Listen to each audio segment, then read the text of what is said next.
Hello everyone, welcome back. In today's video, I'll show you how to sell stocks on Google Finance.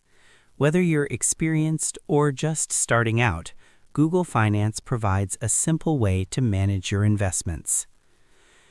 To begin, open your browser and go to google.com/finance. Once the page loads, make sure you're signed in.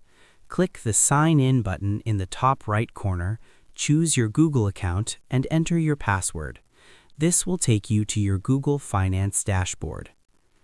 Next, navigate to your portfolio. This is where you'll see all your investments, including their current value and performance. To get a clearer view, open your portfolio and review the list of stocks you're tracking. Find the stock you want to sell and click on it to expand the details.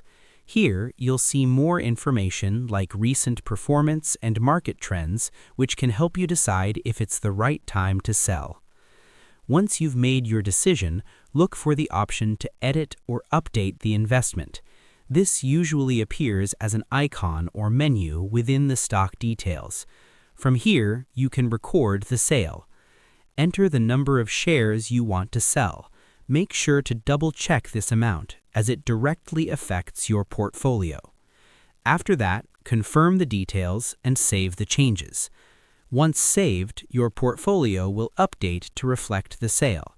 You'll be able to see your new balance and how the change affects your overall investment performance. Keep in mind that Google Finance is mainly a tracking tool, so recording a sale here helps you monitor your investments, but it doesn't execute real trades. As a tip, always review market conditions and your financial goals before selling. Using the charts and data available in Google Finance can help you make more informed decisions. And that's it.